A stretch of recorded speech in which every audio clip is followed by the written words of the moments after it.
Hello and welcome to the Wesleyan University StartUp Incubator Demo Day.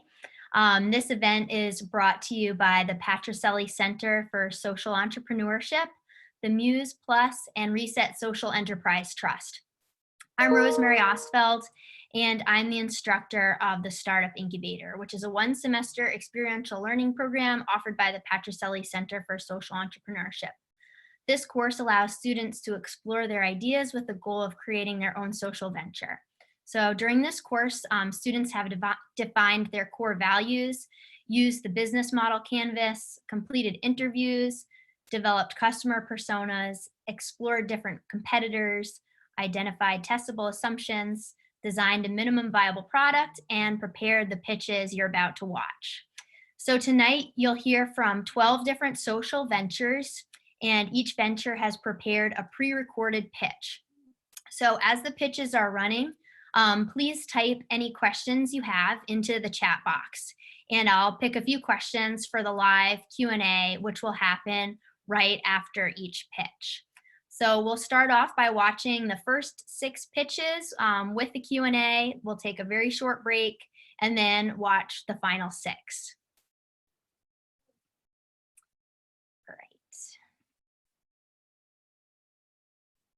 So I'm just going to share my screen now, and we'll start up with the first pitch.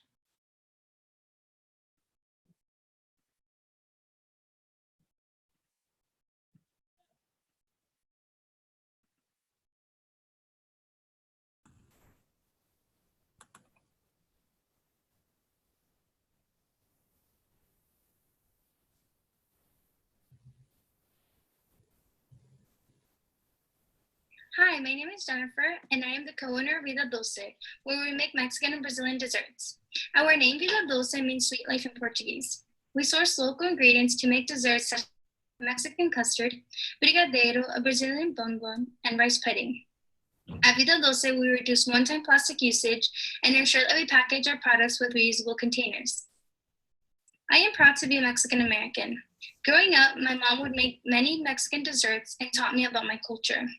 I am in love with my Mexican roots and was excited to share my culture with my Brazilian boyfriend when we first started dating. This project all started when we introduced each other to different desserts from our cultural backgrounds.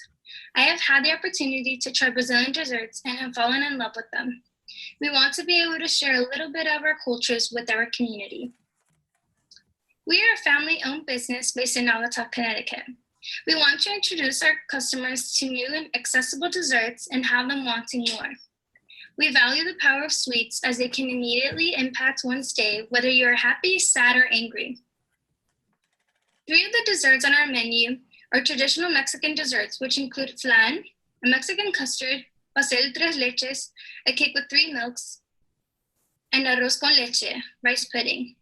The other 3 desserts are Brazilian, which include brigadeiro, a Brazilian bonbon, bolo formigueiro, a cake, and ensalada de fruta cremosa, which is fruit salad with cream. We understand that in this city, 10% of the population is Hispanic and 1% of the population is Brazilian. We think having our business in Naugatuck would be great because we want our customers to have different cultural backgrounds and for them to learn more about our cultures. According to the Technomics 2017 Flavor Consumer Trend Report, baby boomers are less likely to try a new flavor, while Gen Xers and millennials are driving the demand for unique flavors. Vida Dulce hopes to balance familiarity and innovation in order to satisfy different flavor preferences. We want our customers to get a little taste of Mexican and Brazilian desserts. Desserts can bring people together. Older generations will be able to feel a sense of nostalgia with homemade desserts. Young adults will be able to satisfy their sweet tooth, and children will be able to learn about new cultures. Different generations can enjoy our desserts. If you enjoy exploring new dessert options and are having a desire for yummy desserts, we want you to choose Vida Dulce. We want to have at least 6 items on our menu, which will include flan, pastel de 3 leches, arroz con leche, brigadeiro, bolo formigueiro, ensalada de fruta cremosa. Our pricing is based on the cost of our locally sourced, environmentally sustainable ingredients and is in line with other local dessert company prices. As of now, we have developed a menu and have decided on a few of the recipes. We have chosen very popular desserts in Mexican and Brazilian cultures. We have also chosen labels for our containers and hope to decide on containers very soon. We have had the opportunity to interview 20 people and ask them if they would be interested in our business and are happy to have received positive responses. We have also developed a social presence on Facebook and Instagram. We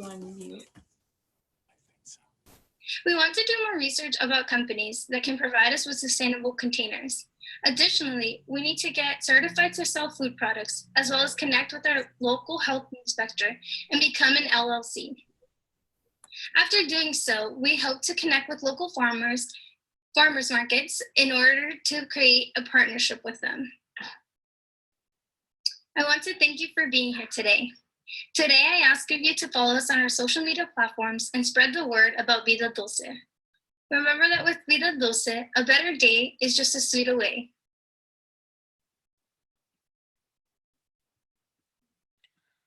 All right, great. We have a question from Steve Melanowski. Are there any vegan options? Hi, I'm Jennifer. As of now, I don't have any vegan options, but I do want to include vegan options late in the future once I learn how to substitute certain ingredients to make that possible. The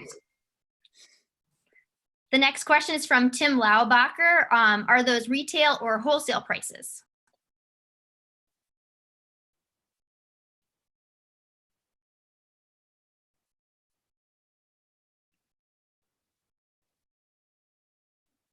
Can you hear me now?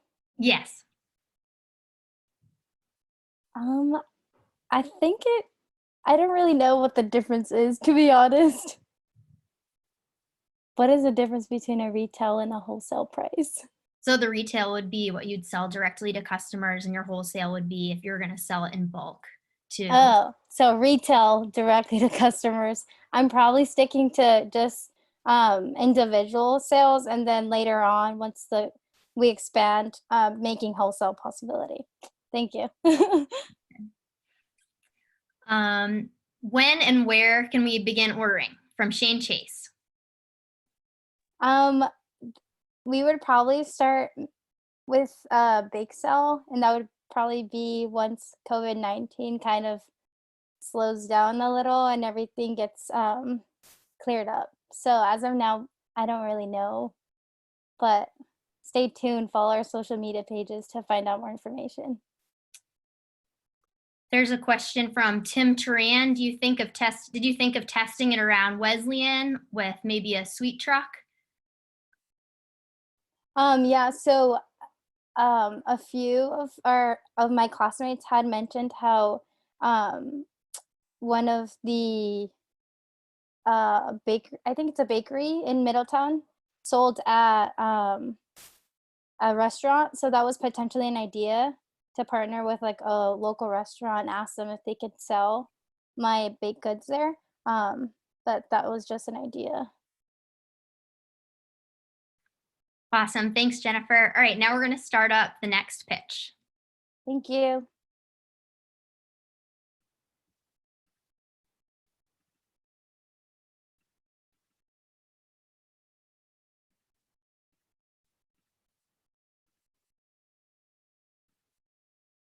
Hi, I'm Gabe Ravitz. I'm Leo Klibanoff. Phil Bizzoni. We are sophomores at Wesleyan University, and together we have founded Swappers, a platform for buying and selling tickets more affordably during live events. We're all huge sports fans and try to attend as many events as we can, but tickets have become so expensive we can't go nearly as much as we'd like. One day, a classmate of ours came to us boasting about how he had solved this problem. He bought his ticket off StubHub and using Photoshop, edited the ticket to appear as if it were a ticket for a much more valuable seat. A seat with VIP perks, courtside club, the works. Surprisingly, this genius plan failed. When he approached security at his new section, he was met with a barcode scanner, causing him to not only be removed from the section, but the stadium as a whole. Leo, Shaq, and I joked about this for a couple of days, but after about a week, we realized that this idea at its core is brilliant. He was simply trying to address the problems people have with their seats. High quality seats are so expensive, but affordable seats can be way too far from the playing field and sometimes even have an obstructed view. What about loud, drunk, heckling fans? Who wants to sit next to them? We sure don't. So why not simply move? Have you ever gone to a game and seen every single seat in front of you occupied? None of us ever have. If the empty seat's in your section, you can try to sneak to it, but there's always a risk security removes you, and no one wants to take that walk of shame. If the seat's 1 or 2 sections in front of you, forget about it. No shot you get past the security by the entrance. At the US Open, it is not uncommon to see people sliding security $20, $50, or even $100 to let them pass. If people are willing to pay for these seat upgrades, why isn't there a regulated market for this? We decided to build one. Swappers allows you to buy and sell tickets while the event is in progress. You can buy an unused, higher value ticket for a much reduced price. On the other side, if you can't make the event at the last minute or have to leave before the end of the event, you can sell your ticket to salvage some of what you paid for. None of the major ticketing platforms offer ticket sales after the start of the event. Swappers does. These major platforms like StubHub, Vivid Seats, and SeatGeek drive up ticket prices because of the high demand and low supply of tickets. By selling during the event, we are flipping the script. The demand to sell is higher than the demand to buy, offering loyal fans the ability to upgrade their seats more affordably. We tested whether our venture was viable in a survey. The 2 key points we found were that 100% of the respondents in the survey had moved to open seats in a stadium before, and 83% of the respondents had left an event early. Those 2 points let us know that people are willing to move during events, and there's a high percentage of people leaving events early. We are targeting 25 to 34-year-old males. According to Statistica, 25 to 34-year-olds are the age range most frequently attending sports games at 33%, and 66% of people at sports games are males. This is our competition matrix. First is the primary market, where the rights holders like promoters, event producers, and sports teams sell tickets to consumers, typically through Ticketmaster. After the primary market, the next sales come from the secondary market. These are usually resellers like brokers, scalpers, and season ticket holders who try to resell tickets at a higher price or profit. On the secondary market is everyone else in this matrix. A company like Craigslist allows people to sell anything, including tickets. Another is StubHub, who allows third-party sellers to list seats while utilizing partnerships with teams as well, putting them in both the primary and secondary market. Now, all of those companies allow tickets to be sold before the event starts. The next companies all offer tickets during the event. First is PogoSeat, which partners with teams to sell their unused inventory. Next is Nosebleed Seats, who just launched in late 2019 and are currently operating solely in Miami, Florida. They have no venue partnerships, focusing on the secondary marketplace. Finally is Swappers, which allows users to buy and sell tickets during live events, but also plans to partner with stadiums to sell their unsold tickets. We will charge a 15% service fee on all upgrades. To incentivize more people to sell their tickets, sales will have no service fees. In the projection above, we use the average MLB attendance numbers. The average capacity is close to 43,000 people, and on average, they sell 66% of that, which leaves over 14,000 tickets unsold. When partnered with an MLB team, we could list all those unsold tickets. In our partnership, the MLB would get 100% of the sale money, and in return, they would advertise Swappers during the game. If those tickets listed are sold on Swappers for an average price of $35, that night, Swappers would profit close to $4,000, and the team would make an additional $25,000.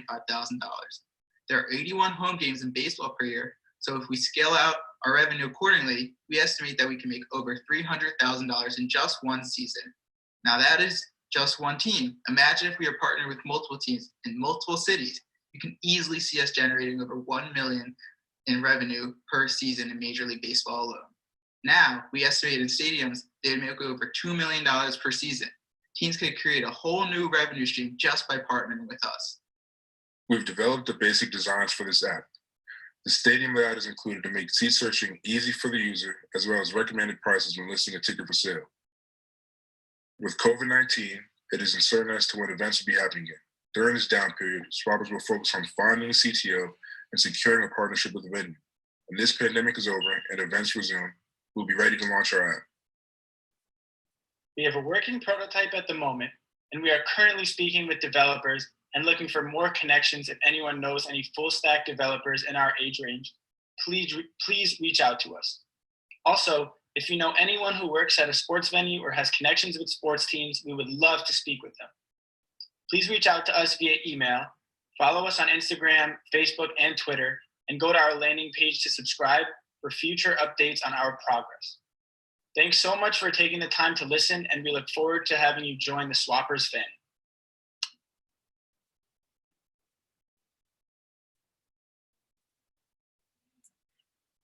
All right, do we have some questions for the Swappers team? From Zach Dixon, did you guys talk to any ticket sales reps? Did they express any hesitation about a service like Swappers because it would encourage people to buy cheaper tickets? Yeah, so I spoke to someone who works with the MLB, and what they said was that that could be a concern, but if we can prove in smaller venues that this actually can increase their attendance, and overall through an increase in attendance, those upgrades will actually lead to higher ticket revenues instead of lower ticket revenues. Then also, teams would want to partner with us. We also spoke to a technical software developer at SeatGeek, and she mentioned that the differences with different ticket companies were had to do with their contract that they had with venues and sports teams. Like most of the contracts permit selling once an event actually starts, whereas since our focus is on in-game upgrades, our contract would encourage that those kinds of sales.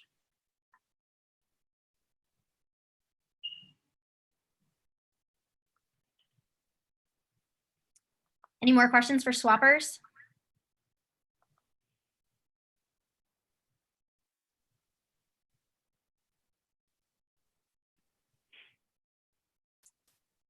All right, we're gonna get ready for the next one.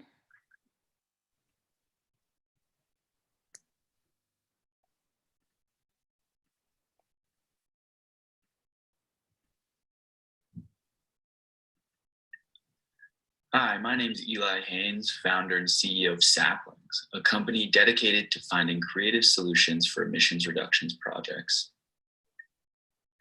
There is a current divide in the buying and selling of carbon offsets. As global warming pushes to the forefront of many consumer and corporate minds alike, more people are compelled to find green solutions to industrial pollution. By purchasing carbon offsets in the form of a carbon credit, companies compensate their carbon emissions through reductions in carbon elsewhere. While the solution is imperfect, millions of dollars have been flowing in a voluntary carbon market for nearly a decade.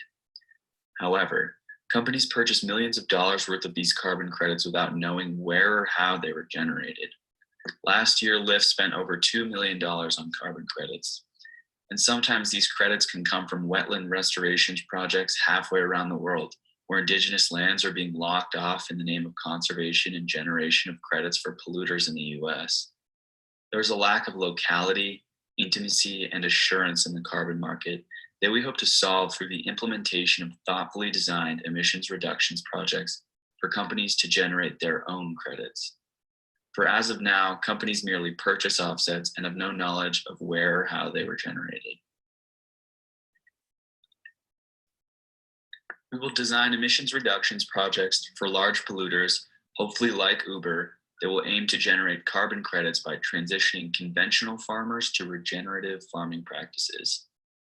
Transitioning these farmers helps capture carbon in the healthier regenerative soil as much as 15 tons per acre. These emissions reductions projects will also be localized, creating more of a sense of connection for companies looking to be involved. A note from Project Drawdown views regenerative agriculture as a system of farming and grazing practices that can reverse climate change by building healthy, biologically diverse, and mineral-rich soils, all the while sequestering carbon from the atmosphere. Global soils contain 2 to 3 times more carbon than the atmosphere. It is estimated that at least 50% of the carbon in the Earth's soils has been released into the atmosphere over the past few centuries, partly due to destructive agricultural practices.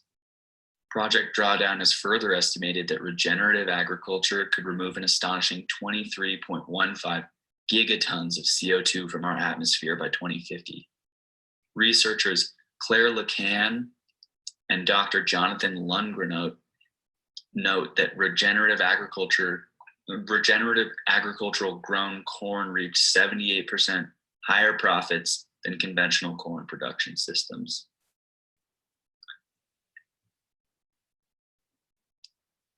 Our initial target customer is a company kind of like Uber, who has a large carbon footprint, perhaps is located in a place that is forward thinking and is looking to improve their public image. Saplings would operate within the voluntary carbon market, a market that offers businesses the chance to purchase carbon credits in order to offset emissions. According to a World Bank report, the voluntary carbon market in the US is only $50 to $100 million. However, globally, the carbon market is estimated to be roughly $30 billion. As more companies in the US look to offset emissions, the size of the voluntary carbon market is expected to grow considerably. Several companies pose as direct competitors to saplings: AECOM, 3 Degrees, WGL Energy, Cool Effect, and Tetra Tech notwithstanding. While all of these competitors offer solutions for carbon credit production, only 3 Degrees caters to specific client desires for transparency, making 3 Degrees our biggest competitor. What makes saplings unique is that not only will it be doing the climate a favor by generating emissions reductions, we will also be bolstering supply chains with more nutrient-dense regenerative food. Saplings will earn money through commissions and an hourly rate during consultations and field visits with the companies. It is estimated that saplings could earn upwards of $100,000 for a project of modest size, and as the size of the project grows, so too do our returns. I've spoken to other experts in the field, one of whom works for 3 Degrees and another who had experience developing offsets, and have come to understand that while this is a very technical and nascent field, that there is lots of opportunity for growth and development. Moreover, if done right, it can do a lot of good for the planet. Moving forwards, I hope to develop a plan for an emissions reductions project for a company like Uber, and hopefully continue to grow in a manner that addresses companies with traditionally large carbon footprints like airlines, shipping companies, rideshare apps, and maybe even military work. I hope to reach out to several farms in the Nebraska area through Farmers for Sustainable Future to discuss an initial location close to my hometown of Boulder, Colorado. Once farmers can see the benefits from transitioning to regenerative, as Cargill and the Walton Family Foundation have done with soybean farmers in Iowa, I think there will be a great demand for a platform that connects them with the tools to transition. Ultimately, I want to establish a pilot project which will serve as a proof of concept for my idea.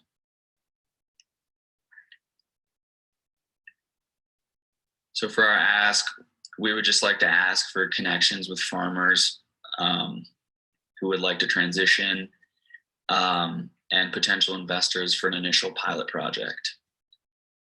Thank you all very much for your time.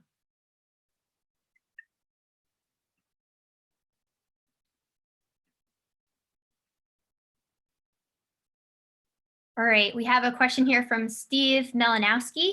How do you determine the value of the offsets?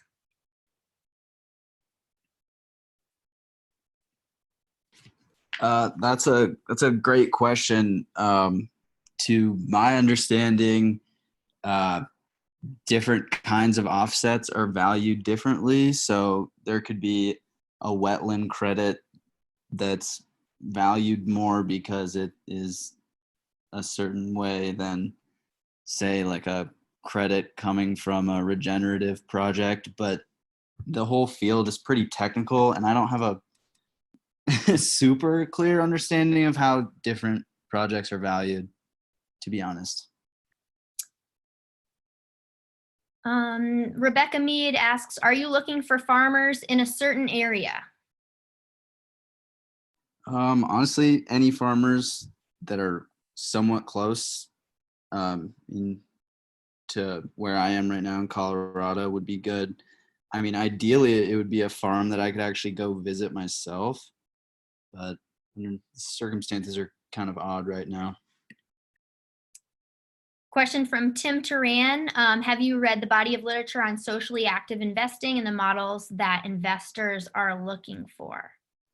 I've read a little bit about it, but not a whole lot. I've just read something about green bonds, but I know a little bit about the field. And I was going to work for a place that was doing that stuff this summer, but cannot anymore.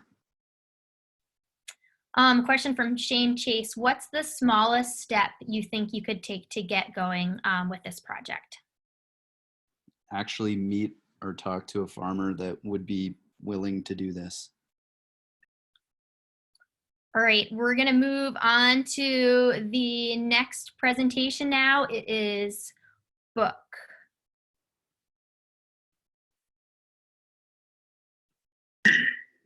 Hello, everyone. My name is Andres Marks. I'm Jackson Curran. I'm Logan Geller.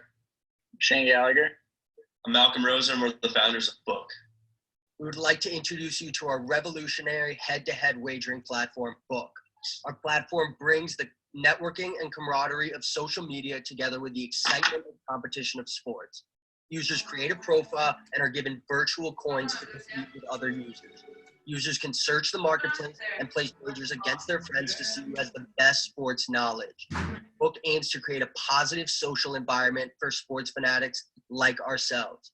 Our platform will bring friends together through competition and elevate the way fans interact with sports for the better. One of the big problems we are trying to solve is one that we have all witnessed firsthand: gambling addiction. Gambling addiction has become especially prevalent amongst college-aged males who are sport fanatics but lack the maturity to gamble responsibly.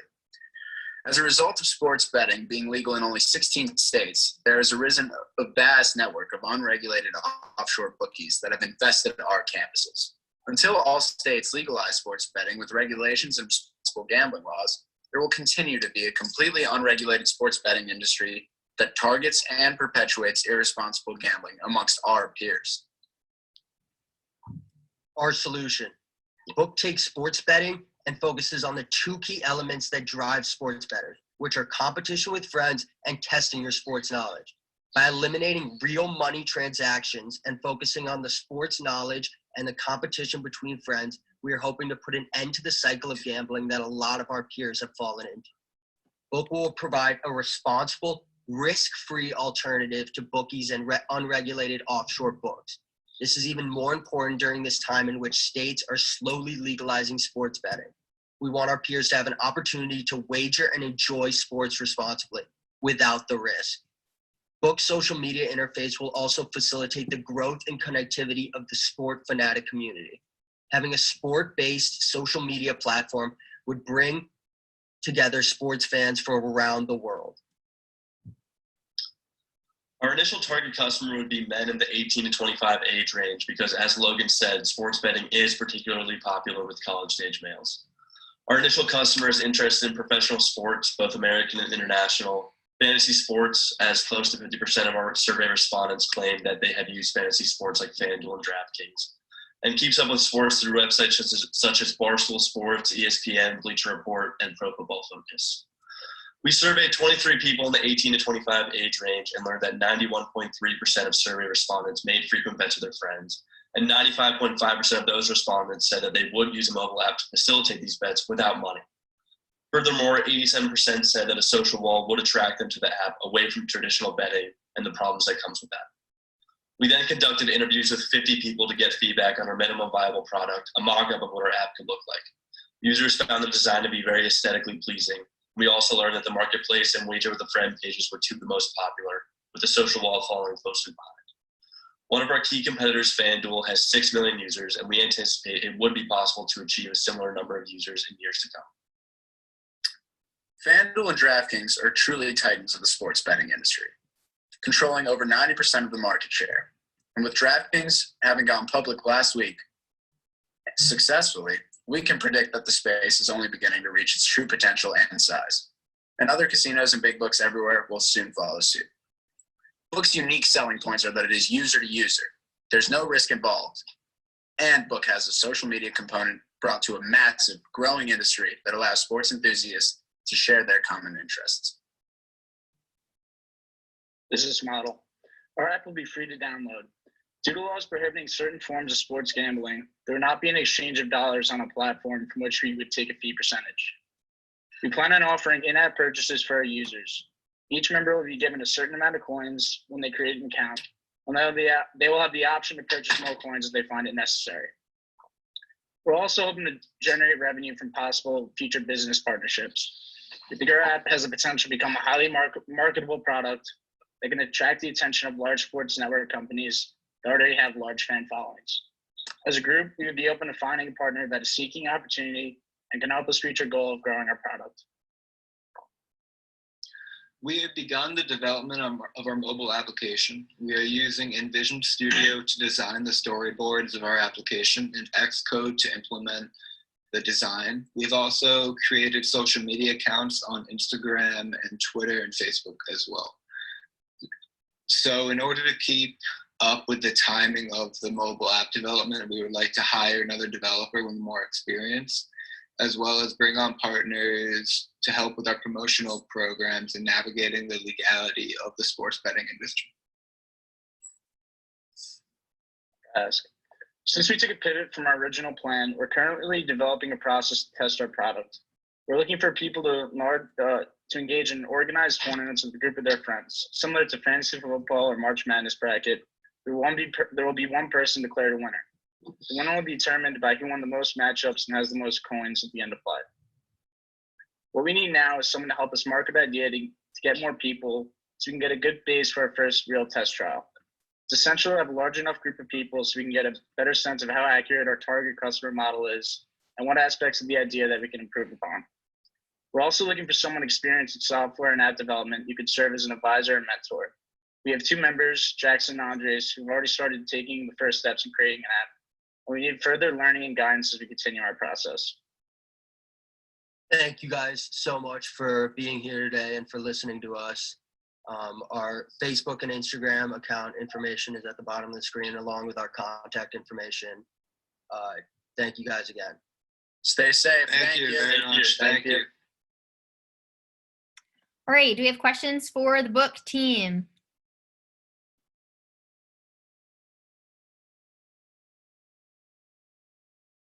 You can feel free to jump in and ask a question.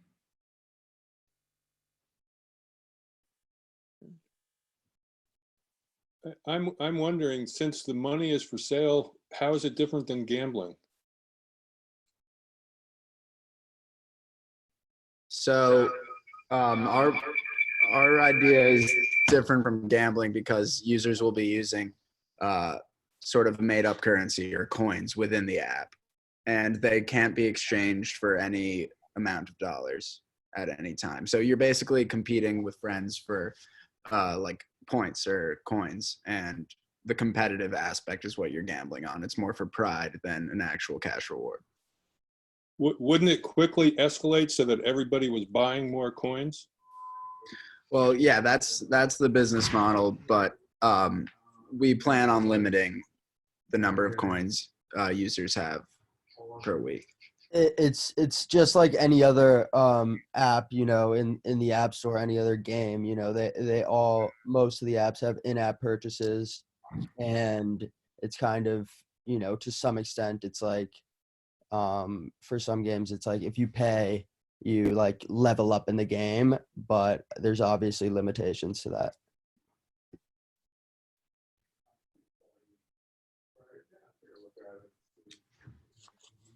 A question from Shane Chase. In what ways can the app boost the experience around betting versus winning those bets?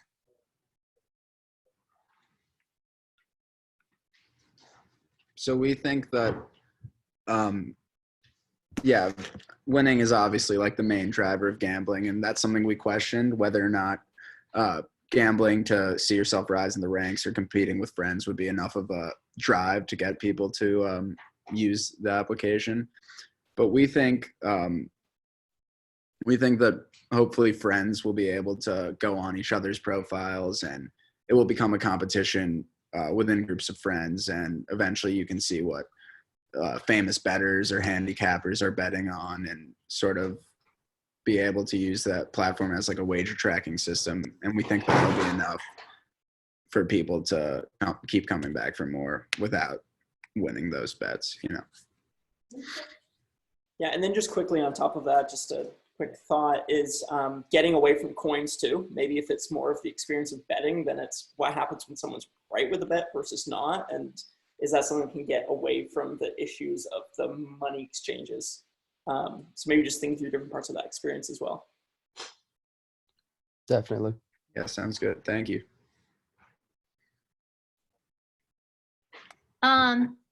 A question from Bill Ward. Is your revenue stream dependent on aggressive betting or losing bettors? No, definitely not. I don't think our revenue stream is based on even the in-app purchases. I think it'd be more so based on kind of different partnerships that we would develop and kind of sponsorships that we would have, as opposed to kind of the in-app purchases, because I doubt that would be such a strong revenue stream, but not positive. All right, now we're going to do the next pitch, and it's Circle Fitness.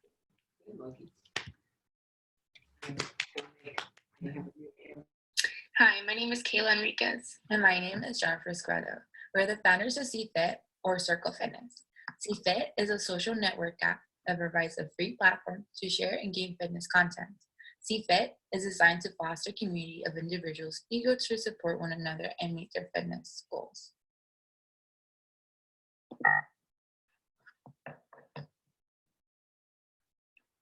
The problem. We sent out a questionnaire about current fitness apps on the market, and most people admitted to deleting them soon after making an account. People felt discouraged by the fees and lost motivation from the lack of interaction. A survey found that more than 3/4 of US adults say being in shape and looking good are very important to them, yet less than a third exercise regularly. Our app wants to eliminate socioeconomic barriers that lead to poor health behaviors by being completely free and making it community-driven.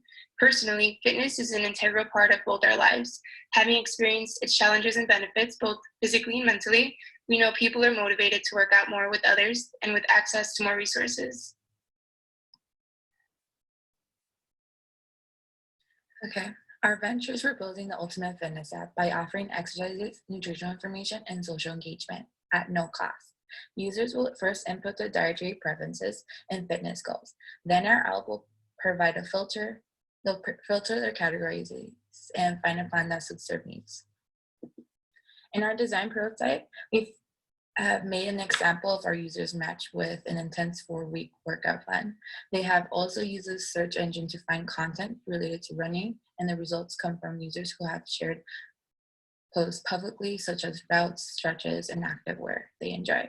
The discovery page to the far right shows users' newsfeed with general posts and events. This will give people the content to learn and share with others. From our interviews, we learned that more people want to work out with a buddy, and with these features, they'll find a supportive community. The market validation. Our initial target customers are college students because they are eager to learn. Also, the majority of colleges have a free gym on campus, and if not, there are discounted memberships for students. This makes it ideal to be in our market here because we want our app to facilitate events for people who want to work out together. Eventually, everyone will be able to use our app. According to the Center for Disease Control, about 23% of all US adults get the recommended amount of exercise per week. The more people we can reach, the more people achieving their fitness goals. Competition. The popular fitness and nutrition apps on the market are Strava, Nike Training, Food UK, Peloton, and FitnessPal. A website called Meetup shows all the events going on near you, which is what we want to implement in our app. What these apps provide separately, we'll be offering in one app for free. CFit will offer users interaction they ask for without the burden of fees. Throughout Through our content and events, users will have the community and support they need to succeed. The business model. Because we're offering free services, we'll focus on affiliate marketing in order to generate revenue. We can earn a commission from companies by promoting their products and services on our platform to generate sales. In a study reported by Statista, spending on affiliate marketing in the US was predicted to reach $8.2 billion by 2022. The affiliate market is steadily growing, and a partnership with whey protein, for example, could generate enough revenue to support our app. CFIT has a platform on Instagram and website for users to get a glimpse of our app's features. Due to the pandemic, people are looking for ways to work out at home. So we created a 4-week workout plan to host through Instagram Live. That way, we can promote our app and demonstrate virtual events they can expect to see once the app is developed. Our path moving forward. In the first few months, we would like to begin a partnership with the sportswear brand First 12 and a fitness center, Fit for You. First 12 is the local business in Middletown, Connecticut, selling sportswear. I've shopped there myself and know Wesleyan students who model for the brand. Fit You is a gym near Wesleyan's campus. We would propose a free trial period for our users who want to use an outside facility, which would help bridge the gap between using our app at home and getting a gym membership. We hope to partner with larger companies to upgrade our plans and offer the best user experience. Thank you for your time. We're very grateful for the opportunity to share our ideas. We appreciate any help and guidance you may have. Please visit CFIT on any of our social media platforms. We look forward to seeing you join our circle on Instagram Live. Thank you.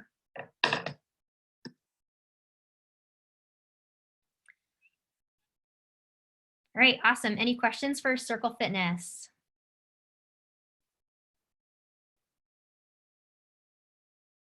Michaela Kingsley, in your research, have you come across any campus-specific fitness apps?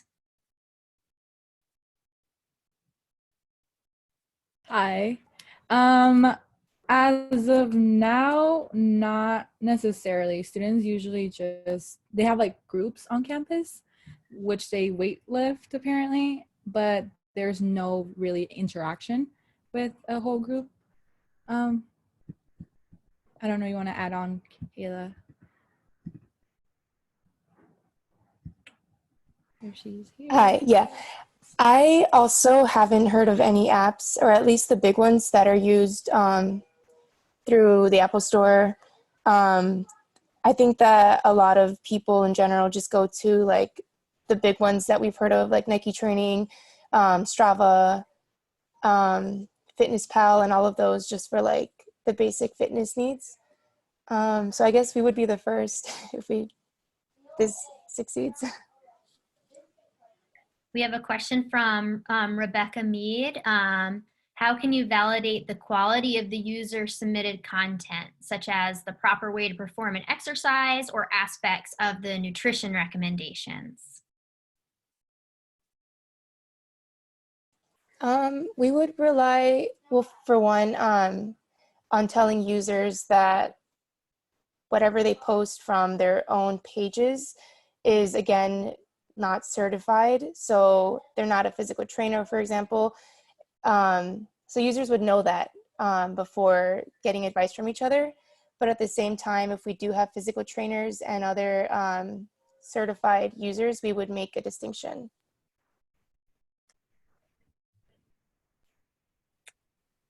Any other questions for Circle Fitness?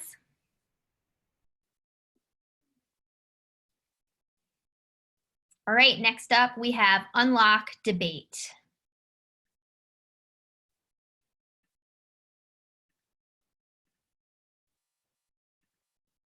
Hey everyone, I appreciate you all for taking the time to listen to my presentation today. I am Jackson Amy, founder of Unlock Debate.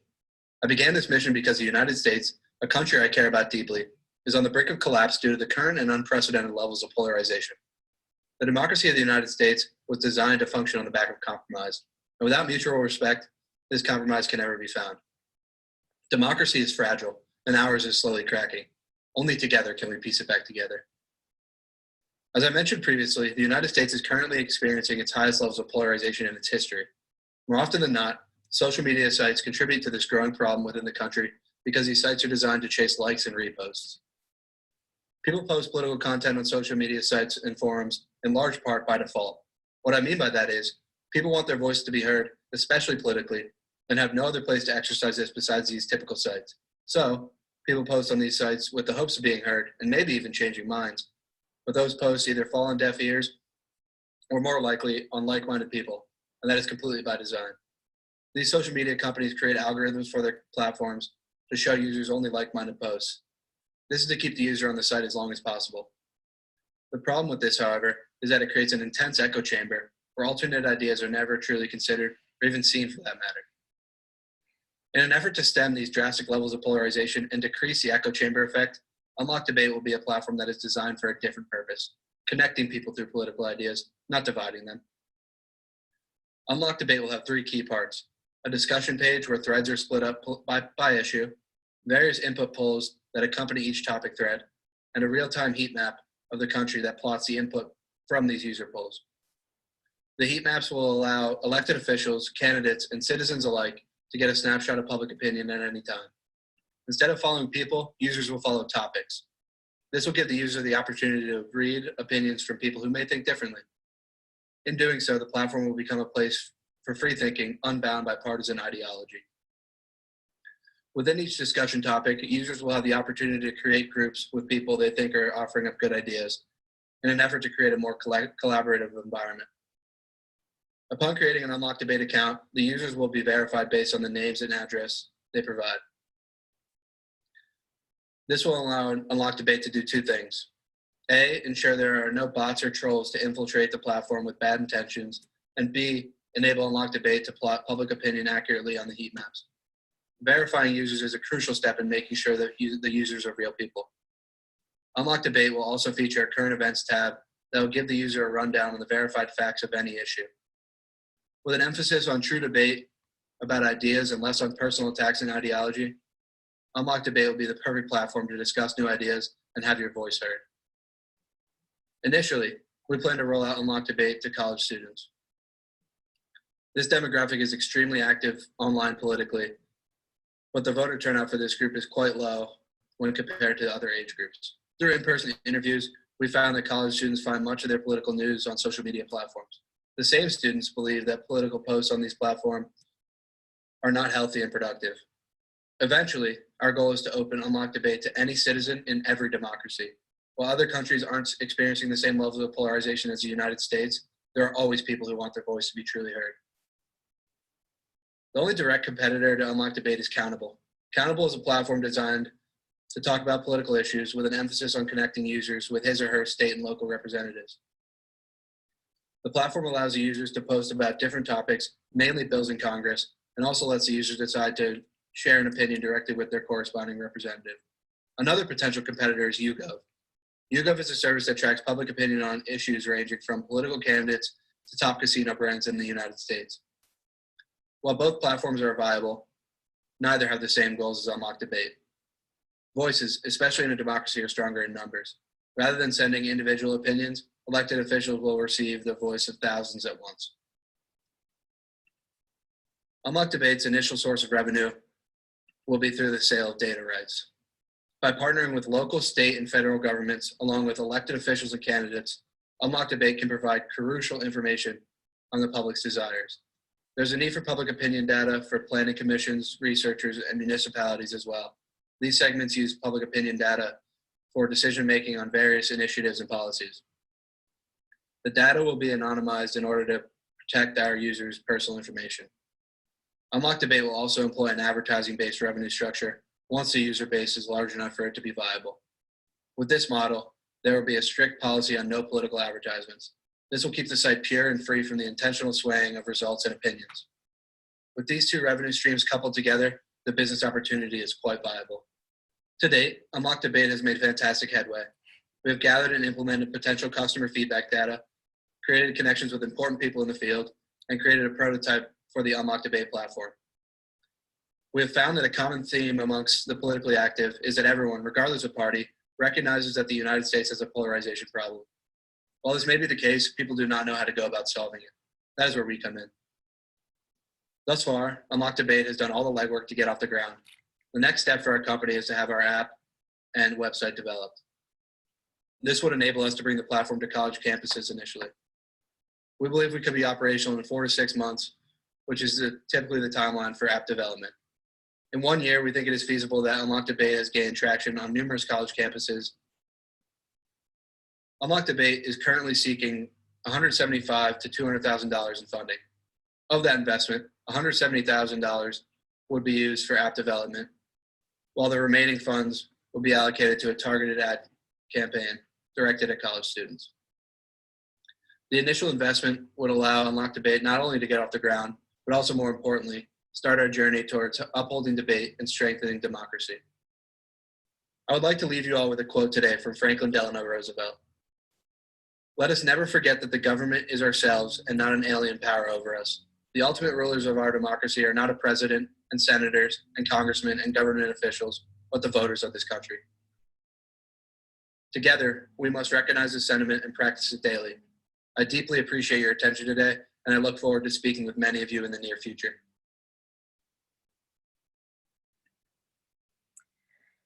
Thank you, Jackson. So now we have a question from Gary Duncan. He says, wonderful idea and in challenging times.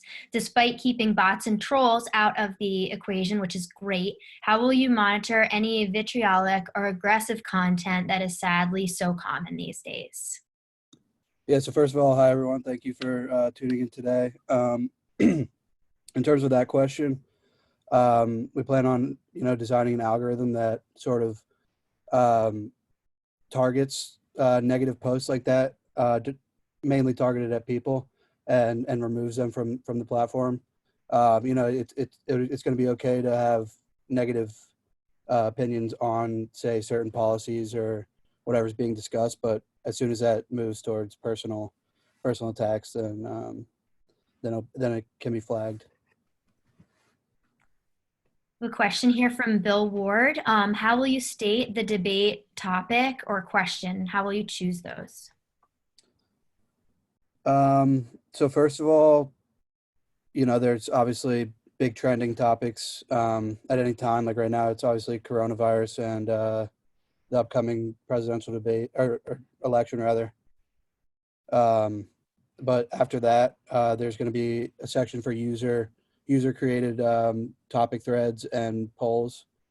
And then, we're just going to pull from other things that are trending. We have a question from Dan Bloom. Do you think there is an appetite for another platform for political discourse? And would there be a way of bringing some of these conversations that are already happening in their echo chambers together on platforms that already exist? Yeah, I think there is an appetite of college kids that we've interviewed. We found that many people are very upset with the way politics are discussed on Twitter, Facebook, Reddit, those platforms. And if there was a place that was just designed for discussing political things, that it would be used.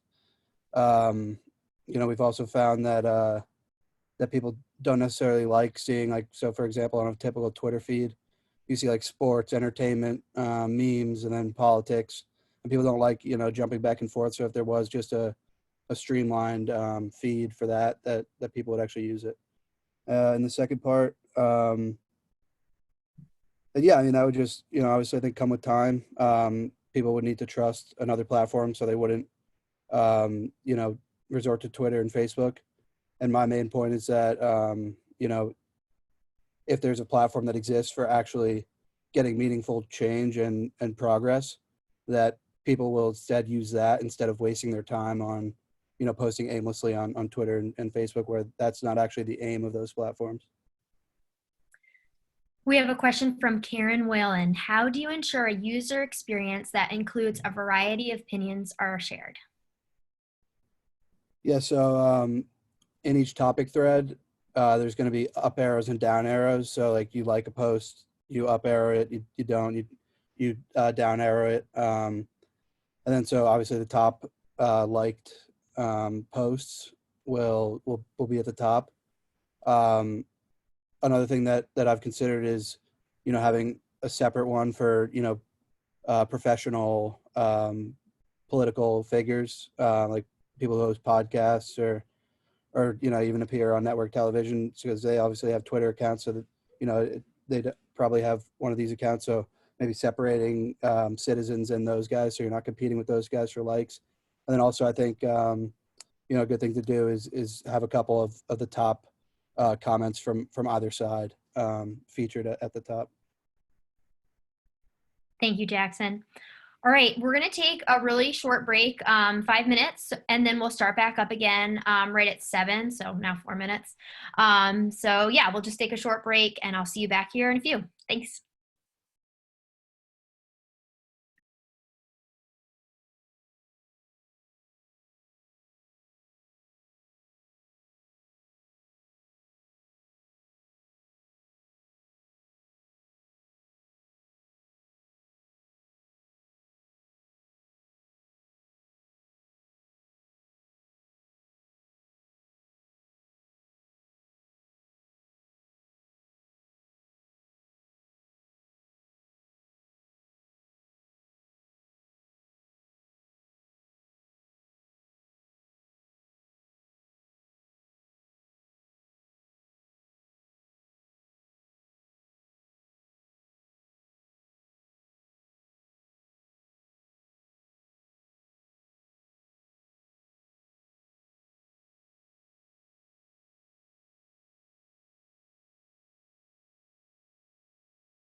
All right, everybody, welcome back. We're going to get started up again. Our next pitch is going to be by Siri, and her venture is called Us.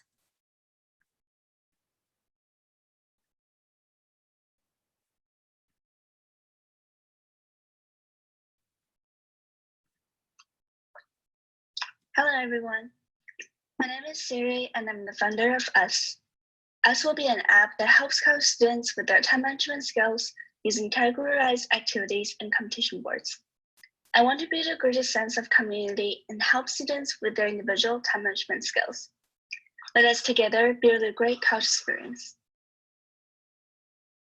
I started from my personal experience as a college student because I've realized that a lot of people are having anxiety or depression because there are so many things going on, and it's also hard to balance between academic and social life. I also noticed that a lot of people are using sticky notes to plan their schedule, but they can be sometimes hard to find. Through the survey I've done for this class, I learned that 67% of the respondents said that they got information from their friends instead of school official posters, websites, or emails. All these led me to want to build a tool for students that will be really helpful, efficient, and simple. I do acknowledge that there are lots of similar products in the market right now, so I did an analysis of my competitors. As you can see, Apple Reminder, Instagram, Facebook, Focus, and Our Campus are 5 existing solutions that people may use. Our Campus is also an app that was developed by a student a while ago, and I use that in my orientation. It has several features such as reading professors and events, which are really helpful. Well, I want to design something that focuses more on each individual and the community. I personally don't usually use Facebook because even though I know it's really helpful for most colleges, I also sometimes find it a little bit overwhelming. Instagram is a good tool since it's very common and close to our life, but people usually use it to post pictures so that it could be distracting sometimes. Apple Reminder and Focus are 2 really efficient time management tools, but they're not really connected to campus and specifically college life. After all, I want to create something that is in between while gathers all the features together, something that is the most helpful to people. And here we go, Us. 3 main features of Us are, first, there will be personalized calendar where you can add whatever you want for that day. And second, there will be categorized campus events so that it can save a lot of time for people to directly search what they want.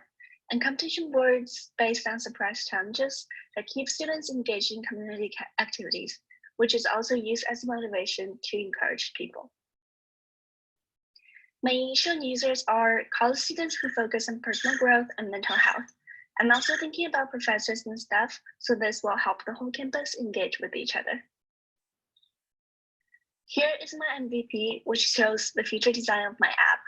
As you can see, the first page is a sign in and sign up page, which has a logo and Wesleyan authority. The second one is the personalized calendar, which you can add whatever you want for that specific day. And the one on the side is the one you can add from campus activities, which you will see in the next page. As you can see here, there are categorized activities so people can find specific ones. And I do acknowledge that there might be some events that are not categorized or belong to more than one categorized.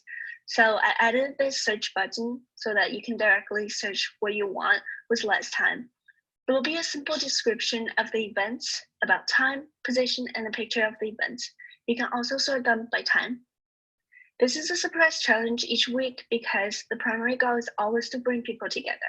There could be this group of people who set up different challenges each week, such as who can make the best cookies or who can do the most community service.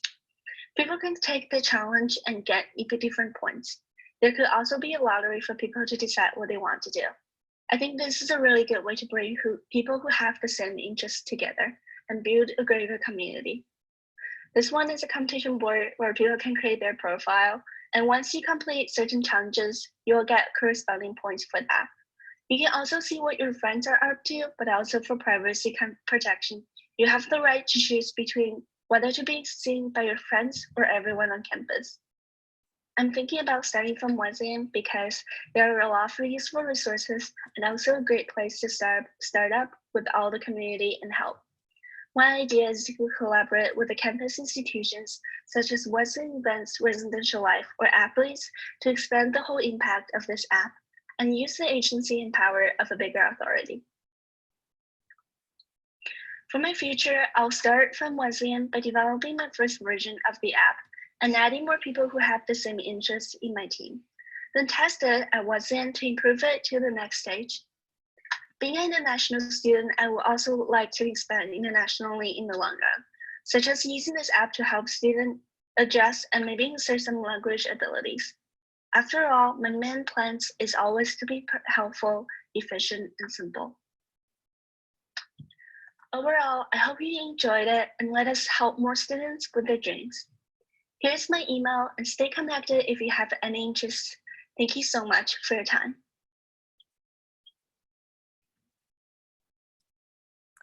Great, thank you, Siri. Do we have any questions for Siri about us?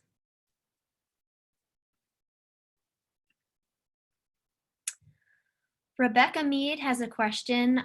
What are plans that you could have to monetize this? How could you make money from the US platform?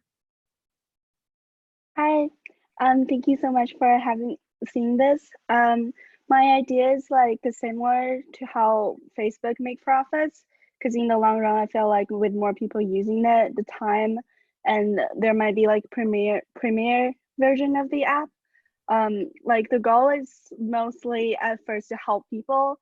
I would of course want to like monetize it in the future, but I think that at first I think the primary goal is always to help people. But in the future, I think collaborating with the campus institutions, we can gather some events that will make money from it.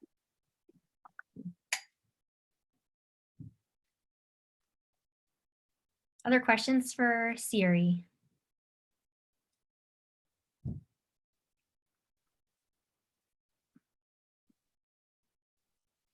All right, next up, we have solar drag tech.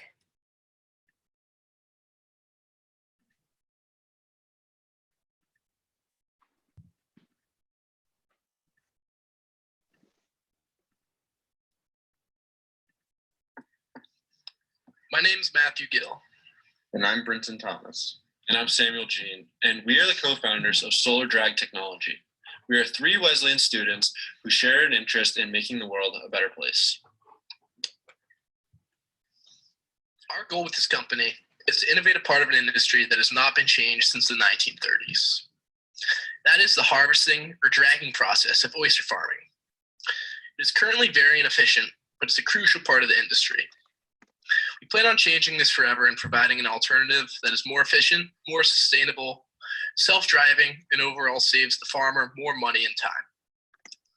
This is important to me because I was an oyster farmer last summer in my hometown of Duxbury, Massachusetts. I worked for Blue Yonder Oyster Farm, and I loved doing my job. But every day, I faced the challenges and saw the good and the bad that it did for the environment. Yes, oysters filter the water and do great things for the oceans. But the gas and pollution from harvesting them harms our world too. It really ruins the oceans. And I think this should be really important to other people because this is their world and they need to take ownership of it. What we're doing to the environment's bad. This is an investment that we must be willing to take. Our solution is that we are going to use green energy, such as solar power and wind turbines, to power the fully automated harvesting processes. Also, it will be self-driving. These both reduce labor and gas costs while ramping up harvesting production and efficiency. This is going to be a similar technology to that of a Roomba, but for oyster farming. It will be a self-drive on our farm design track that will allow harvesting to occur without humans. This is a never before seen technology. We have designed a boat tech and a drag tech.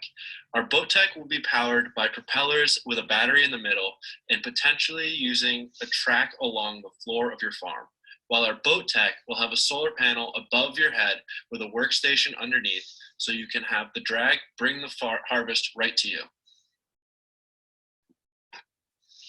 Recently, the demand for oysters has skyrocketed, and many farms are not able to keep up with this. Oysters have become more popular among younger customers too. In 2014, oysters appeared on 9.6% of restaurant menus in the United States alone. That was a 15.6% increase from 2010.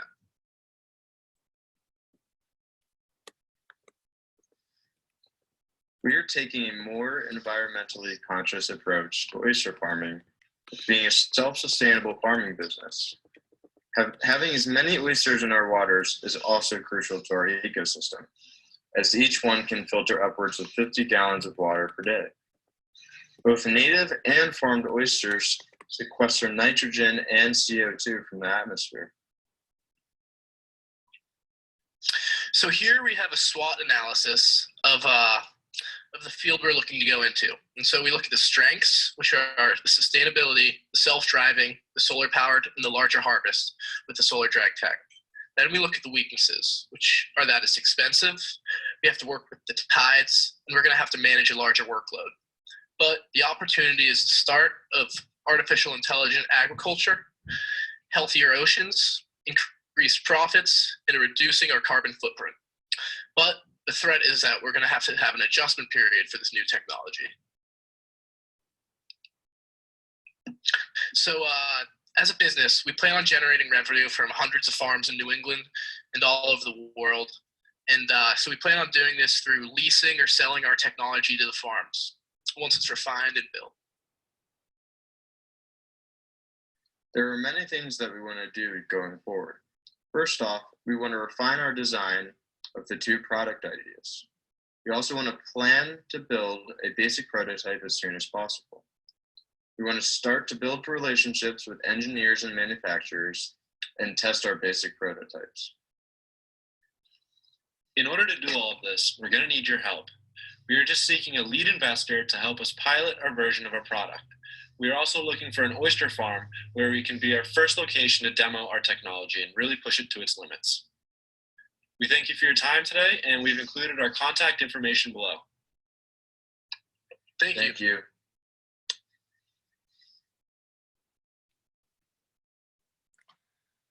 All right, do we have any questions for the Solar Drag Tech team of freshmen? Matt, Sammy, and Brenton. We have an oyster farm, but we don't do anything on the bottom. So we have everything we do is in suspension culture, like the oyster grow trays that you showed in your picture. Our system is a system of nets, but like those trays, nothing ever touches the bottom. So unfortunately, I really can't provide much input for you because we don't dredge. I will say though that it seems that more and more farms are getting into the technique of having oysters in some sort of cage off the bottom till they get to a certain size and then free planting on the bottom, as is really common in Duxbury. So, you know, that bodes well for a future market for what you're doing. And I would personally say regrettably so, because we take great pride in the fact that we have no footprint on the bottom. And when you're using a dredge on the bottom, you know, obviously there is always a net benefit to an oyster farm, but that can be construed in some circles as a negative, the dredging of the bottom. I wish I could give you more input, but you know, as I said, we don't use that technique. That was awesome input. Thank you very much. I mean, like from my experience, we have like you were saying in Duxbury, we did it off the bottom.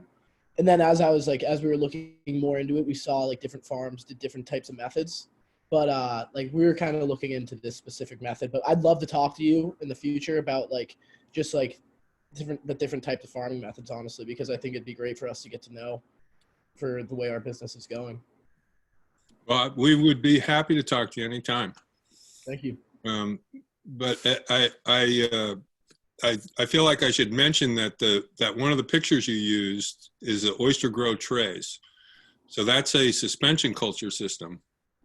That's not a system, that's not, people that grow their oysters in those trays don't dredge. Yeah, it was at the I believe that was towards the middle area, but Right. yeah, we're kind of looking into, we're still in like the foundations of our business, so we're looking into shellfish too in general, and kind of like we need mentors to help us get this technology involved. But from my experience, we only really know the bottom processes from like harvesting from the ocean floor. Mhm. But I mean, with my two partners, we put the slideshow together, and I mean, we were looking into the other farming methods too. Yeah, I think Duxbury is probably going to be your best testing ground, because I think that's where there's a highest concentration of small farms that are at some point just free planting on the bottom. Yeah, definitely.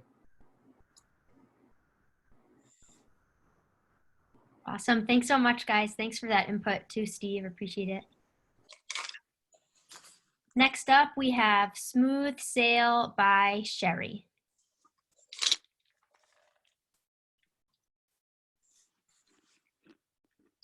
Hi everyone, my name is Sherry Liang. I'm the founder of Smooth Sail, which is an online platform that facilitates the exchange of used items, goods, and services on college campuses.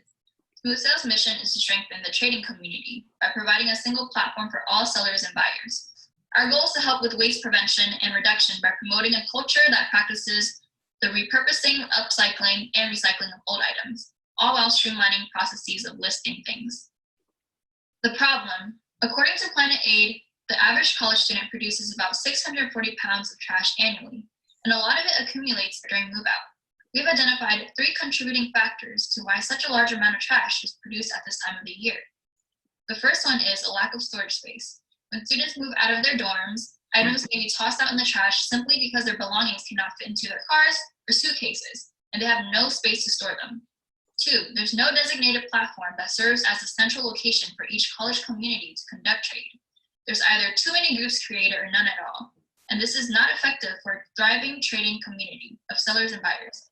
It makes the process tedious when you have to go through multiple touch points to ensure that you've reached all potential customers. The third one is the wasteful culture, produced by other cultural phenomena such as fast fashion or just a normalization of waste in general. Whether it be out of convenience or the disregard for our planet, there's no doubt that it is much easier to toss something in the trash and forget about it than having a plan to find a new home for your item. We present to you Smooth Sail, which is one location for community members of a college campus to list items for sale, for free, and for trade all year round. This solution will centralize all trading markets and redirect all potential sellers and buyers to one common place.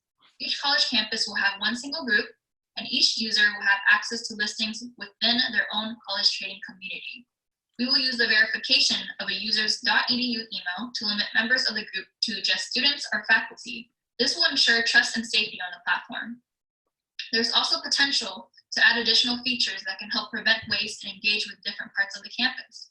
A few examples include 1, a lost and found directory to help students find their belongings. Another might be a directory of services offered between students. Students who are barbers or freelance designers can promote their services to further promote a sharing economy.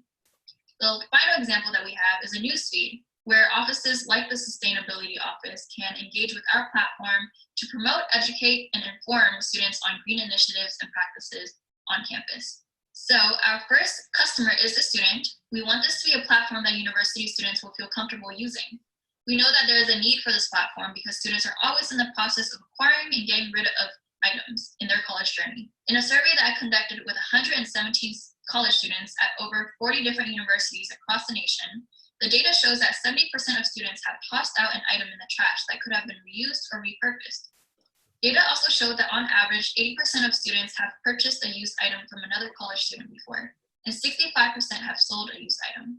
This shows that students are definitely aware of the items that they put in the trash and are very likely to sell or purchase used items, which can make Smooth Sail a great solution for university students. Smooth Sail could also provide value to other parts of campus as well. As we mentioned, the Sustainability Office. We can also create impact in spaces like the residential life or custodial teams by minimizing waste on campus. There are existing platforms that facilitate trade between users, including Craigslist, Facebook, and Precycle. However, none of these are specific to college campuses.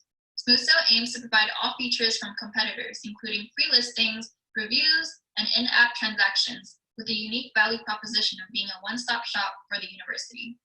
In the same survey, 73% of students said that they prefer Facebook as a selling platform. However, as a college student myself, I've had the struggle of having to post multiple times and in multiple groups at once in order to ensure that I've reached all my potential buyers. There's a saturation of Facebook groups because of how easy it is for a user to create one, and this makes it difficult to concentrate all buyers and sellers in one space. Also, not everyone on campus has access to groups like WesAdmins, which is a group that Wesleyan students use to list items. Not only will this benefit students, but the .edu verification will allow faculty and staff to be a part of the trading community as well. Facebook groups are connected to personal user accounts, which makes it difficult for faculty and staff to join those groups. SmoothSale hopes to expand the reach beyond just students. On to business model. SmoothSale is a free platform in the forms of an app and a website for users. There is no membership fee to join in order to make the platform as accessible as possible. All students need is a .edu email from their respective colleges. Some streams of revenue that we would like to explore include in-app digital ads and transaction fees. We would like to be conscious of the digital ads that we would allow on our platform to ensure that we stay true to our mission. This could mean digital ads for events, apps, thrift stores, and software, whatever would be relevant to our users. Transaction fees can also be implemented if our platform moves forward with integrating the money transfer process into the app. For example, we would charge 10% for transactions that are processed through SmoothSale. An incentive for our users to conduct money transfer through SmoothSale instead of Venmo, Zelle, or cash would be an opportunity to gain points to boost their listing to be featured and promoted, and as a result, hopefully generating more sales for them. As of right now, our minimum viable product is a Google spreadsheet to test the process of transaction. The idea is for this spreadsheet to host all listings. Students are able to directly add listings by editing the document. I have created a brief guidelines page as well to help users understand the platform. Our next steps. We do hope to pilot our platform with Wesleyan students and to begin engaging the student population. This includes the marketing and promotion of SmoothSale. Students will begin transitioning onto the platform to test out the product. Another step is to explore crowdfunding options for building out the platform to something bigger. And that is it. Thank you for listening to my goal with SmoothSale. My ask is for you to share this platform with your friends and begin using this Google Sheet to enter your listings. If you're at a university that needs a trading platform like ours, please reach out and we would love to partner with university ambassadors. Stay connected with us through Twitter and Instagram and start your trading journey with SmoothSale now. Thank you. Thank you, Sherry. All right, so Michaela says, great MVP, the Google Doc. What do you think will be the biggest obstacle or hurdle to success for SmoothSale? Yeah, that's a great question. I think one obstacle would be transitioning people off Facebook Marketplace or just Facebook groups because people are so used to that and whatever they're used to, they tend to gravitate towards. So I think really trying to get students on board and really delivering the value of this product to students and getting a few people started, and that will eventually bring more students on. So I think just getting started. Thank you, Michaela, for the question. Any other questions for Sherry? Oh, we have one here from Dan Bloom. Would this be a freestanding marketplace like Craigslist, or could it be sold to the university to administer? Yeah, so I think right now it is a free platform, but once the platform develops into something bigger, I do hope that it will be something that is subscription based, and maybe universities can pay for plan for the university. There's a question here from Bill Ward. Have you considered partnerships with recycling places like Restore? I don't know what Restore is, but I'll definitely look into that. Thank you, Bill.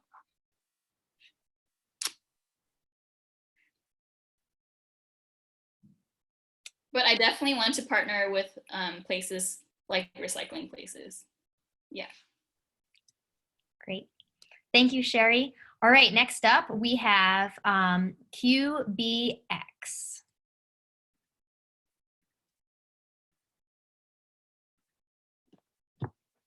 Hi, I'm Daniel Smith, creator of QBX, the football training platform for all. At QBX, we believe every player is entitled to great coaching from a young age. I've always been passionate about the game of football. I played from a very young age, where I learned many valuable lessons and honed my skills. I noticed when I got to college that many of my collegiate teammates had a similar experience. They played from a young age, giving them a major advantage. They also had access to great coaches, whether through their high school or privately hired personal coaches. Football can be a huge asset into getting into a great school, and QBX could serve as a great way to encourage promising young athletes to pursue schools of a high caliber, and in other cases, obtain subsidized private coaching to take their game to the next level. The private coaching realm can be very expensive and highly inconsistent. QBX can fix this issue. We want to close the gap between those who can afford years of playing and coaching and those who can't. By offering subsidized private coaching and teaching kids valuable skills from a young age, we plan to create a new generation of players who can benefit from this great game. Our target communities are those with a large young student population where income is lower than the state average. The two communities we hope to gain a foothold in are Middletown, Connecticut and Lowell, Massachusetts. The scope of our training does not end with elite college prospects. We want to grow the game as far and as wide as possible. Through flag football and other fun football-related games, we can teach middle schoolers and even elementary school kids with any interest in the game.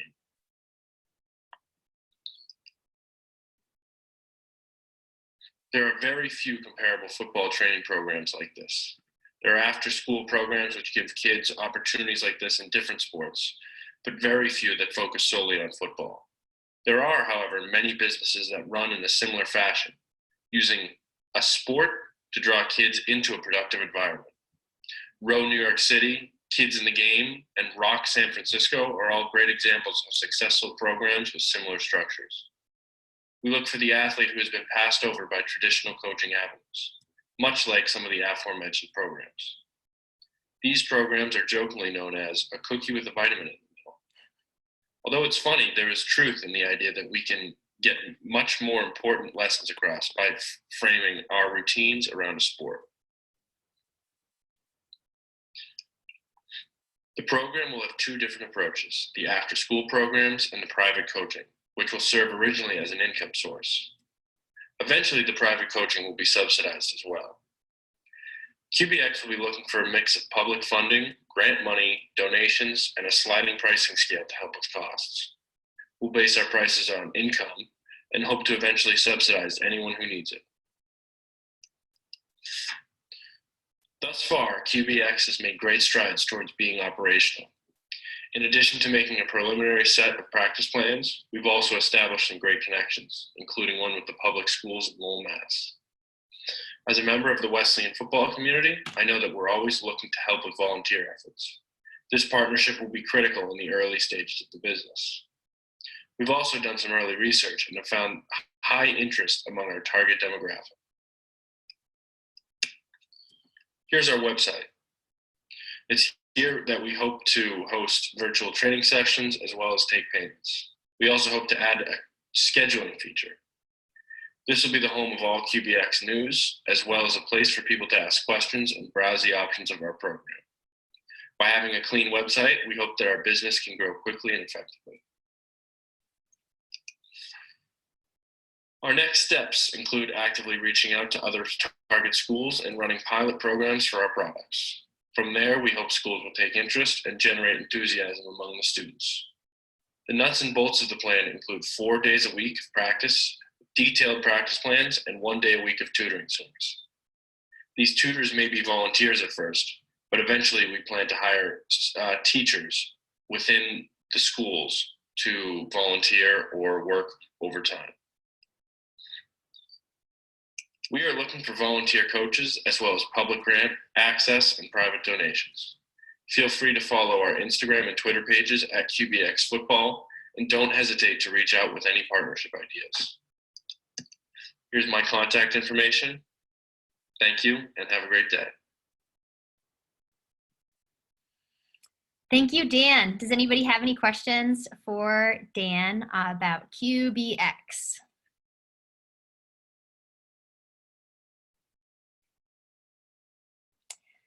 Question from Michaela Kingsley. Can you imagine yourself doing this as your job after college? Hi.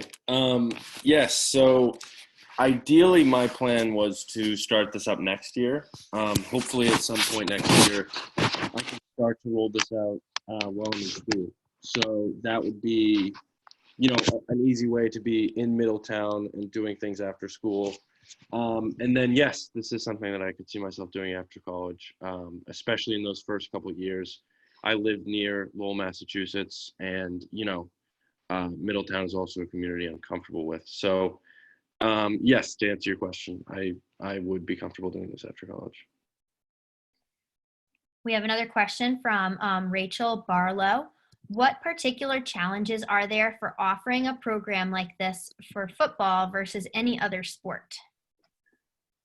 Yeah, so I suppose I limit, the target audience with football-based programs. The saving grace kind of is that flag football is very popular among lots of different demographics. And there are a lot of leagues that are, not gender specific. And basically, kids can always have fun, especially at a young age with flag football. We have a question from Bill Ward. Are you competing with the Pee Wee leagues? So at a young age, like when we're talking the elementary school programs, it wouldn't really compete with Pee Wee because I see it as a program where it's kids who maybe their parents aren't letting them play football yet, or something, or a casual, someone who's just casually interested that wants to do something fun after school. And then by the time you hit middle school and high school, they're then out of the Pee Wee leagues, and that's when more of the private coaching starts to take play. Another question from Dan Bloom. Given the current environment, do you think there is a way to create a digital version of this in the future? Yeah, great question. So one of my mentors, Drew Lieberman, he's a former West football coach, has a platform called the Sideline Hustle that I've kind of, I've talked to him about it, and they do some digital content. And not that I would do what he's doing necessarily, but there is a way to reach your target audience digitally through like coaching videos, just to kind of keep up the business while, we're all trapped inside. I think there is a way forward with just more digital content. Thank you, Dan and Dan. Next up, we have Kakikata by Saki. Hi, I'm Saki Ohashi, and I'm the founder of Kakikata. Kakikata is a Japanese wellness website that I started with the goal of helping adults adopt healthier and more balanced lifestyles, primarily through education on Japanese food, culture, and values. According to the OECD Obesity Update released in 2017, more than 1 in 2 adults and nearly 1 in 6 children are overweight or obese in OECD member countries. Despite this global pattern, Japan remains an outlier. Its national obesity rate is a mere 6%, and the Japanese are known for longevity. Japan is a curious case study because despite its health statistics, the available food, nutrition education, and provided healthcare is comparable to other OECD countries. So what makes Japan an outlier compared to the US or UK? Growing up in both the United States and Japan has made it apparent to me that it's not just the food we eat that affects our health, but also how we eat and approach food. Trendy diets and packaged meal plans tend to be unsustainable strategies, financially and emotionally. Most people go on these diets for a few weeks, a few months maximum, and then they revert back to their old eating habits. So instead of silver bullet, cookie cutter solutions, people need philosophies and principles to guide the way they think about food and leading a healthy lifestyle, so they can make sustainable changes in their diet without compromising the inherent joy of sharing and eating delicious foods. Kakikata removes barriers to information and teaches individuals how to adopt a Japanese value-based approach towards balanced eating. I hope to share not just recipes and strategies for healthy eating, but stories and ideas around Japanese food to help individuals reignite their passion for healthy and properly prepared food and ease their anxiety around diet culture. From my personal understanding by engaging with my reader base, I've concluded that my initial early adopter customers are older individuals who have a bit of time, maybe money, spiritual individuals with interests and beliefs like Buddhism and Shintoism. They tend to practice meditation, maybe mindfulness. And finally, those who enjoy Japanese culture. They have traveled to Japan, eat Japanese food often, are just interested in learning more. My foundational business model follows 5 streams of revenue. The first is a medium partner program where I get paid per view. Second would be freelance commissioned writing, where I get paid per piece to publish material in online publications. Third would be selling digital products such as ebook recipes, maybe online courses. Affiliate marketing, where I review and promote food products, dishware, and cookware from other companies, and I would earn a portion of the revenue. And finally, sponsorship, which follows a more traditional ad-based model, and sponsored pay for space in my email newsletters or blogging pieces. So far, I've grown to 264 email listserv subscribers as of April 21st this year, at 1.8 thousand followers on Medium, and generate about 40,000 views a month on Medium. I realized that my material strongly resonates with a pretty niche consumer base. Some reader responses I've got include comments on philosophy and eating very close to earth. Other ones are like that my writing reads like a Murakami novel and feels very down to earth and practical. I think what makes Kakikata unique is its focus on health, but also the beauty of food and philosophies behind Japanese food. It has a very gentle and poetic voice that can be rare in health websites, and it's a very humanized brand. There's a personality and story, and it's not just a company or brand name. Some bigger ideas I have for content and expanding my reach include a cooking show, collaborations with famous Japanese chefs in the form of interviews or video segments, and transforming my site to read more like a digital magazine. With Kakikata, I hope to build a community around food and becoming that first point of reference when you want to know something more about Japanese healthy living. And I want my work to lead the fight against harmful diet culture and to spearhead the movement back to traditional and spiritual elements of healthy and properly prepared foods. To do this, I hope to increase my exposure and credibility by partnering with other food magazines or food drink columns and major media sources, partnering with publishers to release a book, and investing more time in community building events like cooking segments, interviews, and live Q&A sessions. So my ask from you is for connections and food drink columnists and major publications, editors of large food drink magazines, and maybe literary agents with a focus on wellness or food to help me accomplish some of these goals. Thank you so much for your time today. And if you have any questions or comments for me, please don't hesitate to reach out to me at my email. You can also check out my website or my Medium. Thank you so much. Thank you, Saki. Does anybody have any questions for her about Kakikata?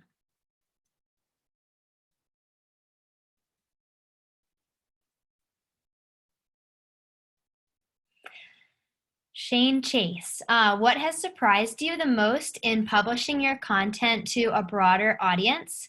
And how has that inspired the development of your business venture? Thanks, Shane.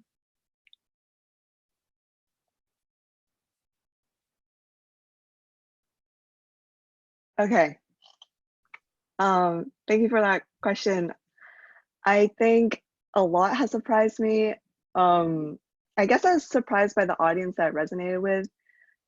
Usually if I'm like going through Instagram, I feel like a lot of wellness and mindfulness I thought was for the younger audience, but then I had a lot of these older individuals reaching out to me, which I thought was really interesting, the way they thought about food. They kind of liked the way Japanese people thought about food in terms of moderation. That was really surprising. And I guess thinking about what I offer, it's different from what like Instagram influencers or YouTubers, their audience is very different from the kind of people I would cater towards. And so yeah, that's kind of something that surprised me because I kind of always thought of like wellness and mindfulness trends with like a younger generation. Yeah. Any other questions or thoughts for Saki?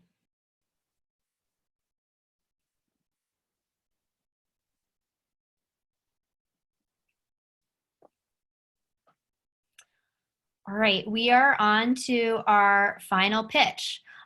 This pitch is called Be Better.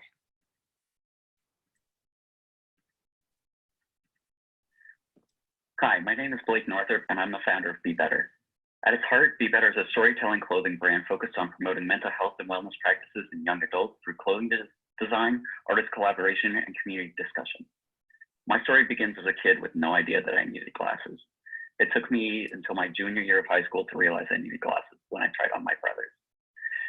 Before this, I just assumed that I was not one of those people that needed them, and I knew some people needed them and others didn't. And when I tried them on, it completely changed my view of the world around me. Last fall, I had a very similar revelation with mental health. I'd learned about mental health in high school classes, but it was more mental illness, and I never classified myself as being mentally ill. As I began to learn more about mental health through my journey throughout the semester and year, I began to process in different ways, and I found creative outlets, including clothing design. And at first, this was purely just for me, but it soon became a bigger process. As I shared my designs with friends and family, I learned that my designs and my journey, my building my clothing brand could help others in a way that I never saw as possible before. So I began Be Better. Our logo incorporates our hashtag symbol, which we use for #better, which is our social media campaign around our company to help spread the word and promote this discussion. The main idea behind Be Better is striving to be better than this person that you were yesterday. And that may look different every day, and that may look different for every person, but I truly believe that in some way or another, we're always better, stronger, wiser, in some way or another than the person that we were yesterday. And we can always strive to be better.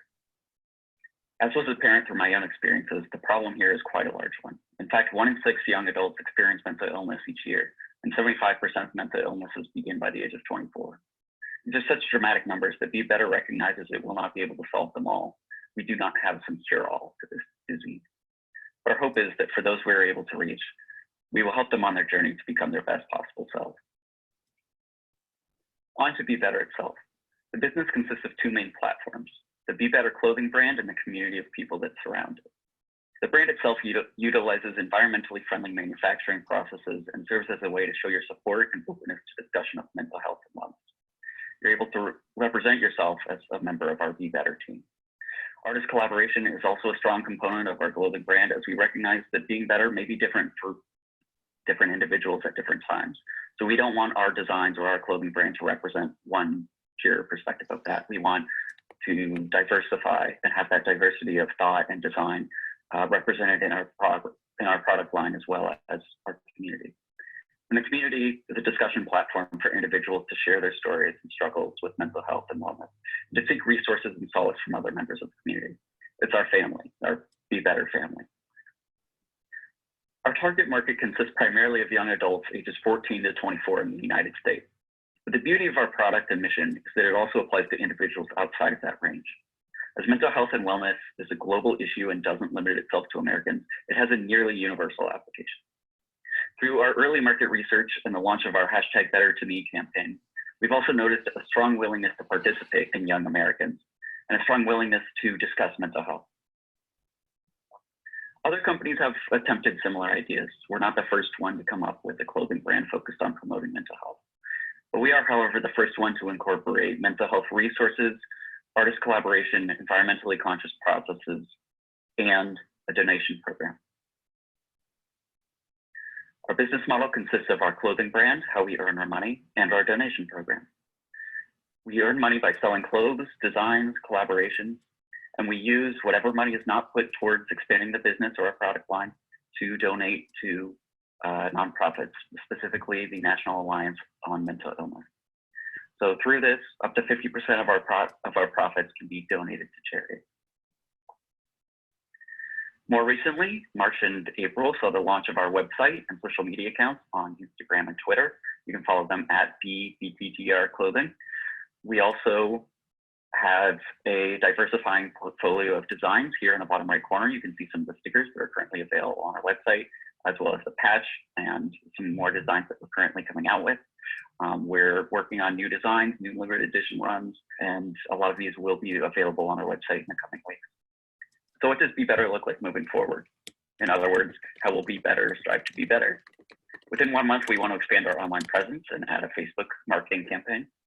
Within 2 months, we want to expand our product line to include more limited edition print. Within 6 months, we'd like to launch the online community, a forum for people to share their experiences and to interact with each other to create the family around Be Better. Within 1 year, we'd like to include much more artist collaboration and special collections. We want a much more diverse outlook and opinion on what it means to be better, as opposed to just having our own from our own background. Within 2 years, we'd like to have a sustainable business, raising significant money for charity. And within 5 years, we'd like to have widespread brand recognition and support from the community, as well as a broader community outside of the Be Better family itself. I'm calling all creatives. I want different designs, different interpretations of what it means to be better. I want to hear what Be Better means to you, and I want to hear and have that artist collaboration. So if you have any shirt designs, any art designs, any music that you've written, anything that to you represents Be Better, please share it with us. We'd love to share it to our community, and we'd love to build that diversity. Also, follow our Instagram account and our Twitter account and follow our journey. And as we go through and progress, we'll also be releasing much more pre-order options on the website. So follow that, stay up to date on that, and fill out the forms for when those are available. Thank you for sharing your time and for listening to my presentation on what it means to me to be better and to how I hope to build this movement and this clothing brand. If you have any questions, please let me know. Thank you. Thank you, Blake. Does anybody have any questions for Blake Northrup from Be Better?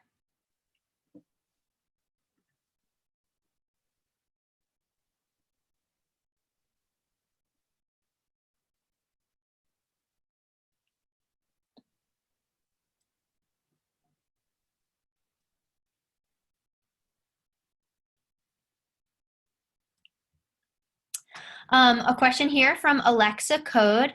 What has been your favorite part of this experience?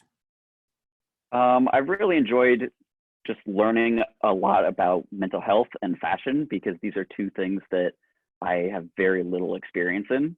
At Wesleyan, I study physics and data analysis, and recently, as in last semester, I finally started to figure out things around my own mental health, and I came across clothing design as part of that. So it's really something I don't have experience. So every step of the way, I'm always learning something new, and I'm always improving. And I really like how, again, it's that idea of being better. Even with this brand and this company that I'm building, like, I'm learning so much, and it's been so helpful. And especially during this difficult time during COVID-19 and all that, it's really given me something positive to work towards and to put together. A question from Karen Whalen. How do you plan to scale this business to your target demographic? Yes, that's a great question. And I've been working with scaling already currently due to the situation and not wanting to invest too much early capital. I've been doing a lot of MVPs here. So I've been making my own designs. I have a few here. So I've been doing them all by hand so far, which obviously is not very scalable. So looking forward, my plan is to look out to and reach out to whether it's representatives on college campuses to serve in their own communities to discuss mental health and wellness and to promote the clothing brand to those individual communities. But through there, I will also be able to, I hope to find a more sustainable manufacturer as well for scaling. Thank you. Great. So to finish off tonight's event, in the spirit of the collision pitch event, we have the chance to vote for your favorite pitch. So I'm going to put the link here in the chat box, and you guys can all vote for your favorite pitch of the night.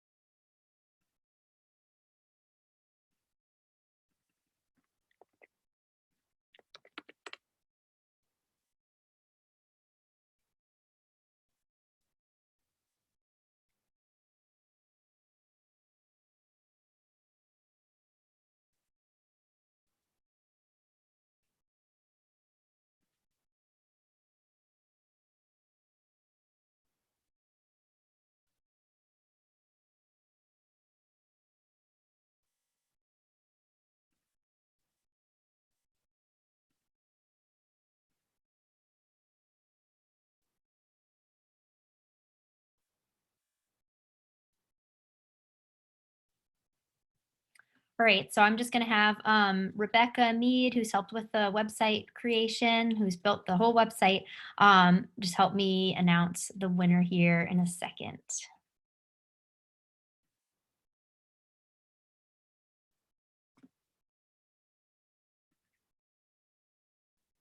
Want to give it a couple more seconds? See, we have 21 votes so far. Awesome. Thanks, Rebecca. So let's 28.